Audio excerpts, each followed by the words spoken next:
أينما كنا أينما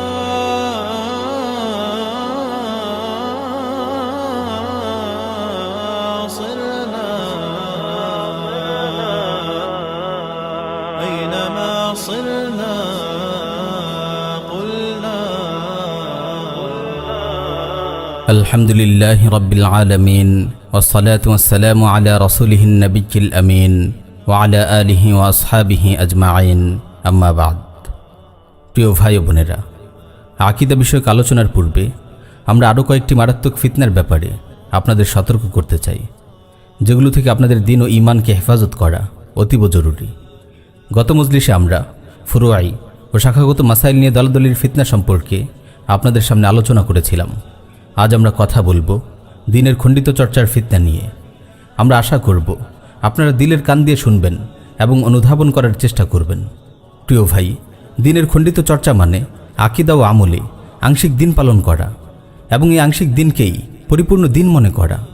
অথচ খণ্ডিত দ্বীন আসলে কোনো দ্বীনই নয়। দ্বীনের কোনো অংশকে ছাঁটাই করে ফেললে তার দ্বীন থাকে না। ইসলামের কিছু আকীদাকে, কিছু আহকামকে বাদ দিয়ে দিলে সেই ইসলাম আর ইসলাম থাকে না। ইসলামের প্রবেশ করতে হলে পরিপূর্ণভাবে প্রবেশ করতে হবে। কেউ যদি ইসলামের কিছু আকীদা ও আহকামকে গ্রহণ করে আর কিছু সজ্ঞানে বাদ দিয়ে দেয়, তবে সে আর যাই হোক, সে মুসলিম হতে পারে না। আল্লাহ রাব্বুল আলামিন পবিত্র কালামে মাজিদ ইরশাদ করছেন, ইয়া আইয়ুহাল্লাযীনা আমানু দুখুলু ফিস-সিলমি কাফা ওয়া লা তাত্তাবিউ খুতুওয়াতিশ শাইতান ইন্নাহু লাকুম আদুউম মুবিন। হে মুমিনগণ, তোমরা পরিপূর্ণভাবে ইসলামে প্রবেশ করো এবং শয়তানের পদাঙ্ক অনুসরণ করো না, নিশ্চয়ই সে তোমাদের প্রকাশ্য শত্রু। অন্য আয়াতে আল্লাহ তাআলা আরও ইরশাদ করছেন, আফাতুমিনুনা বিবাদিল কিতাব ওয়া তাকফুরুনা বিবাদ ফামা জাযাউ মান ইয়াফআলু যালিকা মিনকুম ইল্লা খিজয়ুন ফিল হায়াতিদ দুনিয়া ওয়া ইয়াওমাল কিয়ামাতি ইউরাদ্দুনা ইলা আশাদ্দিল আযাব। তবে কি তোমরা কিতাবের কিছু অংশে বিশ্বাস করো এবং কিছু অংশকে প্রত্যাখ্যান করো? সুতরাং তোমাদের মধ্যে যারা এরূপ করে তাদের একমাত্র প্রতিফল পার্থিব জীবনে লাঞ্ছনা এবং কিয়ামতের দিন তারা কঠিনতম শাস্তির দিকে নিক্ষিপ্ত হবে।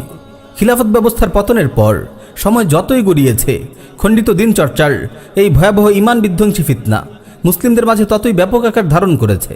কারণ শরিয়া শাসন না থাকার কারণে ইসলামের এক বিরাট অংশের উপর আমল করা অসম্ভব হয়ে পড়েছে। মুফাক্কির ইসলাম সৈয়দ আবুল হাসান আলী নদভী রাহিমাহুল্লাহ বেশ স্পষ্ট ভাষায় বিষয়টি বুঝিয়েছেন। তিনি বলেন, অত্যন্ত গুরুত্বপূর্ণ একটি বিষয় হলো শরী শাসন ছাড়া পূর্ণ শরিয়ার উপর আমল করা সম্ভব নয়। ইসলামী জীবন ব্যবস্থার একটি স্বতন্ত্র অংশ এমন রয়েছে যার উপর আমল করতে হলে ইসলামী রাষ্ট্র ব্যবস্থার বিকল্প নেই। ইসলামী শাসন ব্যবস্থার অনুপস্থিতিতে কোরআনের একটি বড় অংশ আমলের উপযুক্ততা হারায়। খোদ ইসলামের সুরক্ষাও শক্তি ছাড়া অসম্ভব। উদাহরণস্বরূপ, ইসলামের অর্থ ব্যবস্থা, ইসলামী আইন ও বিচার ব্যবস্থা এর কোনোটাই ইসলামী শাসন ছাড়া বাস্তবায়ন করা সম্ভব নয়। তাই কোরআন শক্তি সঞ্চয় ও বিজয় অর্জনের উপর খুব গুরুত্বারোপ করেছে। এজন্য ইসলামী খিলাফা অত্যন্ত পবিত্র ও গুরুত্বপূর্ণ বিষয়। সাহাবারা খিলাফাকে রাসূলুল্লাহর দাফন কাফনের চেয়েও গুরুত্বপূর্ণ মনে করেছেন। অনেক স্বল্পবুদ্ধির লোক এই বিষয়টি অনুধাবন করতে পারে না। এই খিলাফতের হেফাজতের জন্য ইমাম হোসেন রাদিয়াল্লাহু তাআলা আনহু কুরবানি পেশ করেছেন, যাতে খিলাফতের উদ্দেশ্য ব্যর্থ না হয়ে যায়, অযোগ্য লোকের হাতে খিলাফত চলে না যায়। প্রিয় ভাই, একটু খেয়াল করলে আপনি বুঝতে পারবেন কিভাবে উম্মাহ নিজের অজান্তেই খণ্ডিত ইসলাম চর্চায় ব্যস্ত হয়ে পড়েছে।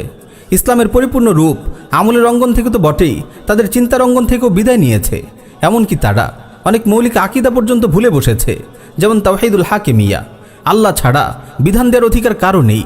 আল্লাহর দেয়া জীবন বিধান কোরআনই মুসলিমদের একমাত্র সংবিধান। কোরআন ব্যতীত মানবরচিত যে কোনো সংবিধান দিয়ে দেশ শাসন করা, ফায়সালা করা কিংবা কোরআন ছাড়া অন্য কোনো সংবিধানের কাছে বিচার নিয়ে যাওয়া, এটা যে কুফরি, এই মৌলিক আকীদাও অনেক মুসলিম আজ ভুলে বসেছে। নাউযুবিল্লাহি মিন যালিক। কি আশ্চর্য ব্যাপার, যারা দ্বীনের দাওয়াত দিচ্ছেন তারাও দ্বীনের এই মৌলিক আকীদার কথা জনগণকে বলছেন না। যারা তাওহীদের দাওয়াত দিচ্ছেন তারা তাওহীদুল উলুহিয়ার গুরুত্বপূর্ণ অংশ তাওহীদুল হাকিমিয়াকে কেন জনগণের কাছ থেকে লুকিয়ে রাখছেন? তাওহীদের এই খণ্ডিত দাওয়াত দেয়া কিভাবে জায়েজ হতে পারে? মাজারে সিজদা করা যেমন শিরক, নিজেদের মন গড়া আইন দিয়ে বিচার করা তো আরও বড় শিরক।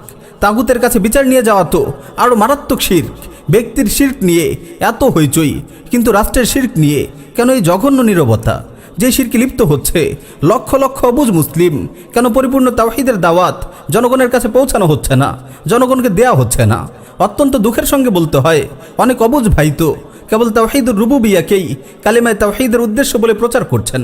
নাউযুবিল্লাহি মিন যালিক। আল্লাহ তাআলা আমাদেরকে হেফাজত করুন, আল্লাহ আমাদের হেদায়েত দিন। এভাবে উম্মার আরও একটি ভুলে যাওয়া আকীদা হলো আল ওয়ালা ওয়াল বারা। এই আকীদা ভুলে যাওয়ার মারাত্মক ফলাফল আজ আমরা নিজেরাই দেখতে পাচ্ছি।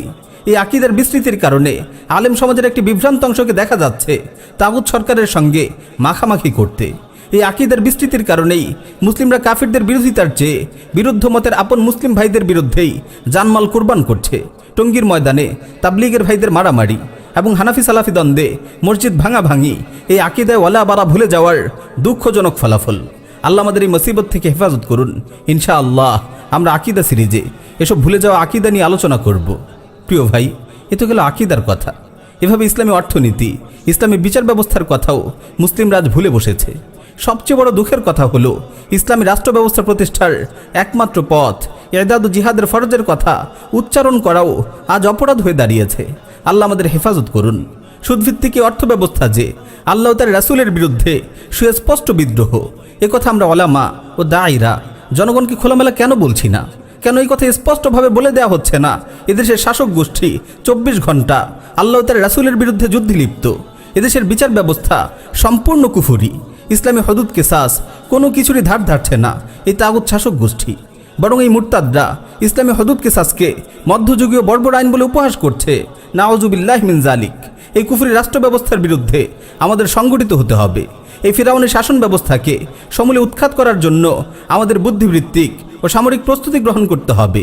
এই কথাগুলো গোপন করার কি দলিল, কি অজুহাত আছে আমাদের কাছে? হাসরের দিন আমরা আল্লাহর দরবারে কি জবাব দেব?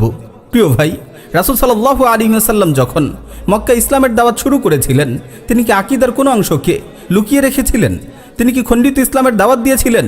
তিনি কি তাওহীদের কোনো অংশ গোপন করেছিলেন? তিনি কি জাহিলিয়াতের কোনো শয়তানের বিরুদ্ধে নীরবতা পালন করেছিলেন? সুবহানাল্লাহ! এই খণ্ডিত ইসলামের দাওয়াত দেওয়ার শিক্ষা আমরা কোথায় পেলাম? রাসূল সাল্লাল্লাহু আলাইহি ওয়াসাল্লাম যখন মক্কা লা ইলাহা ইল্লাল্লাহর দাওয়াত দিতে শুরু করলেন, মক্কার তাগুত নেতৃবৃন্দের মসনদ থরথর করে কেঁপে উঠল। তারা বুঝতে পারল তাওহীদের এই দাওয়াত তাদের জাহিলি সমাজ ব্যবস্থার গোড়ায় প্রবলভাবে আঘাত এনেছে।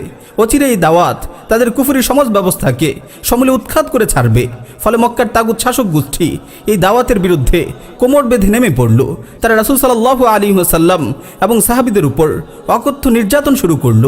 এমনকি অনেক সাহাবীকে শহীদ পর্যন্ত করে দিল। কিন্তু কি আশ্চর্য, একদিকে আমাদের লা ইলাহা ইল্লাল্লাহর দাওয়াত চলছে, অপরদিকে তাগুতি রাষ্ট্র ব্যবস্থা খোশ মেজাজে বহাল তবিয়তে চলছে, বরং দিন দিন আরও সংহত ও শক্তিশালী হচ্ছে। এমনকি আমাদের লা ইলাহা ইল্লাল্লাহর দাওয়াতকে খোদ তাগুতরাও সমাদর করছে, কোথাও রীতিমতো সাহায্য করছে। একটু চিন্তা করে দেখুন, আমাদের লা ইলাহা ইল্লাল্লাহর দাওয়াত আমেরিকা ইসরায়েলেও কিভাবে চলে? রাসূলুল্লাহর দাওয়াতের সঙ্গে আমাদের দাওয়াতের কি পার্থক্য? প্রিয় ভাই, এখানে মূল পার্থক্য হলো আমরা খণ্ডিত ইসলামের দাওয়াত দিচ্ছি, আমরা খণ্ডিত তাওহীদের দাওয়াত দিচ্ছি। আমাদের দাওয়াত সেই দাওয়াত নয় যা রাসূল সাল্লাল্লাহু আলাইহি ওয়াসাল্লাম দিয়েছিলেন। নইলে যেখানে তাওহীদের দাওয়াত চলে সেখানে শিরক কিভাবে বহাল তবিয়তে থাকতে পারে? মনে রাখবেন, বিশুদ্ধ তাওহীদের দাওয়াত দেওয়া মাত্রই শিরকি রাষ্ট্র ব্যবস্থায় কাঁপন ধরবে। বিশুদ্ধ তাওহীদের দাওয়াত কখনো শিরকি ও কুফরি রাষ্ট্র ব্যবস্থার সম্মতি ও পৃষ্ঠপোষকতায় চলতে পারে না। তাওহীদ ও শিরকের এই সংঘাত অনিবার্য। প্রিয় ভাই, যে দাওয়াত রাসূলুল্লাহর সুন্নাহ অনুযায়ী দেয়া হয় না, সেই দাওয়াত কল্যাণের পরিবর্তে গোমরাহি ডেকে আনবে। প্রিয় ভাই, আলোচনা আর দীর্ঘ করতে চাই না। খণ্ডিত ইসলাম চর্চার এই ফিতনা সম্পর্কে আমরা সংক্ষেপে ইশারা করলাম। আশা করি আপনারা বিষয়টি অনুধাবন করার চেষ্টা করবেন। আমরা আপনাদের চিন্তার সূত্রটুকু ধরিয়ে দিলাম মাত্র। আপনারা বিষয়টি নিয়ে আরও গভীরভাবে চিন্তা করবেন। দিনের খণ্ডিত চর্চার এই ফিতনা থেকে আল্লাহ আমাদের হেফাজত করুন। আমাদের দায়িত্ব হবে আকীদা বিশ্বাসে পরিপূর্ণ ইসলামকে ধারণ করা এবং বাস্তব জীবনে সাধ্য মতো ইসলামের আহকামগুলো বাস্তবায়ন করা এবং দীর্ঘমেয়াদে আল্লাহর জমিনে আল্লাহর আইন বাস্তবায়নের জন্য দাওয়া ইরদাদের কার্যক্রম অব্যাহত রাখা। আল্লাহ তাআলা আমাদের সবাইকে বোঝার ও আমল করার তৌফিক দিন। আমিন ইয়া রাব্বাল আলামিন।